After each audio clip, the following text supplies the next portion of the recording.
नमस्कार, मी दीपाली भानुशाली पुन्हा एकदा तुमचं स्वागत करत आहे माझ्या चॅनलमध्ये. तर आज पुन्हा एकदा एक अत्यंत पौष्टिक रेसिपी मी तुमच्यासाठी घेऊन आलेली आहे.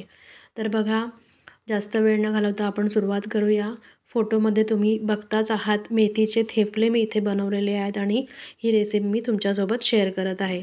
तर चला सुरुवात करूया. एक परात घेतला आहे. परातीमध्ये मी चाळण ठेवलेली आहे आणि चाळणीमध्ये 2 बाऊल भरून मी इथे गव्हाचं पीठ घेतलेलं आहे. 2 बाऊल भरून गव्हाचं पीठ घेतल्यानंतर आता 1 बाऊल भरून मी इथे बेसन पीठ घेत आहे. 1 बाऊल भरून आपल्याला बेसन पीठ इथे घालायचं आहे. त्यानंतर त्याच बाऊलच्या मापाने इथे आपल्याला ज्वारीचं पीठ घालायचं आहे. आता आपल्याला इथे चवीप्रमाणे मीठ घालायचं आहे, थोडीशी हळद घालायची आहे आणि लाल तिखट घालायचं आहे. आता आपल्याला हे चाळणीने व्यवस्थित चाळून घ्यायचं आहे. मिक्स करता करता व्यवस्थित आपण चाळून घेतल्यानंतर आता चमच्याने आपल्याला हे सगळं एकत्र छान करायचं आहे. आणि आता इथे आपल्याला 1 चमचा भरून तीळ घालायचे आहे त्याच्यात.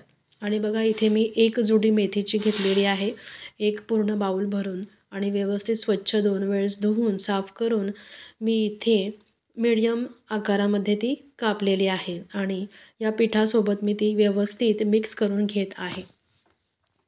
व्यवस्थित आपण मेथी मिक्स करून घेतलेली आहे. आता आपण थोडं थोडं पाणी घालून चमच्याच्या साहाय्याने व्यवस्थित हे पीठ मेथीसोबत एकत्र करून घेणार आहोत. जसं लागेल तसं हळूहळू आपल्याला इथे पाणी घालायचं आहे आणि चमच्याच्या साहाय्याने आपल्याला मिक्स करायचं आहे. आता बघा, पुन्हा थोडंसं पाणी मला लागणार आहे म्हणून मी घातलेलं आहे आणि पुन्हा मी चमच्याच्या साहाय्याने हळूहळू मिक्स करत आहे. छान आपल्याला मेथी आणि हे जे पीठ घेतलेलं आहे आपण ते एकत्र करायचं आहे, एकजीव करायचं आहे. अशा प्रकारे स्मॅश करून मळल्यानंतर ही जी मेथीची पानं आपण घातलेली आहेत ते पिठामध्ये व्यवस्थित एकजीव होतात. आणि आता आपण हाताच्या साहाय्याने याचा एक छान जाडसर गोळा तयार करणार आहोत.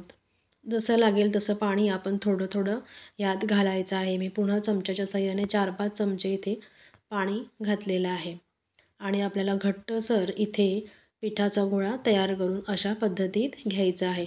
आधी गोळा आपल्याला घट्टसरच ठेवायचा आहे आणि पानांमध्ये जे मॉइश्चर असतं त्यामुळे हे पीठ आपल्याला थोड्या वेळाने सैलसर झालेलं दिसेलच. आणि आता बघा, हाताला बिलकुलसुद्धा पीठ माझ्या लागलेलं नाही, हात माझे खराब झालेले नाही आहेत, कारण आपण चमच्याच्या साहाय्याने आधी पीठ छान मिक्स करून घेतलं होतं आणि नंतर आपण हाताच्या साहाय्याने गोळा तयार केलेला. आता आपल्याला थोडंसं तेल घालून वरून तेल लावून ह्या गोळा आपल्याला नीट झाकून ठेवायचा आहे अर्धा तासासाठी. अर्ध्या तासानंतर बघा, गोळा छान आपला मस्त भिजलेला आहे आणि पीठसुद्धा थोडंसं सैलसर झालेलं आहे. आता आपल्याला चपाती लाटण्यापुरती गोळा आपल्याला काढून घ्यायचा आहे आणि तो पिठामध्ये व्यवस्थित घोळवून घेऊन आपल्याला चपातीसारखा व्यवस्थित पातळसर लाटून घ्यायचा आहे. बघा, आता आपण छान चपातीसारखा हा गोळा लाटून घेत आहोत. पीठ छान भिजलेलं आहे त्यामुळे चपातीसुद्धा अगदी सरसर पटापट लाटली जात आहे. आता आपली चपाती पूर्णपणे इथे लाटून झालेली आहे आणि आता आपल्याला गॅसवर तवा तापत ठेवून लो टू मीडियम फ्लेमवरती आपल्याला हा मेथीचा थेपला जो आहे तो दोन्ही बाजूनी नीट भाजून घ्यायचा आहे. एका बाजूनी आपल्याला 2 मिनिटे भाजायला लागतात आणि दुसऱ्या बाजूनीसुद्धा 2 मिनिट आपल्याला पुरेसे होतात हा थेपला भाजून घेण्यासाठी. व्यवस्थित थेपला भाजून घेतल्यानंतर आता आपल्याला इथे साजूक तूप ह्यावर घालायचं आहे. हे साजूक तूप मी घरी बनवलेलं आहे आणि कशा पद्धतीत पटकन बनवलेलं आहे तुम्ही रेसिपी नक्की बघा यूट्यूबमध्ये.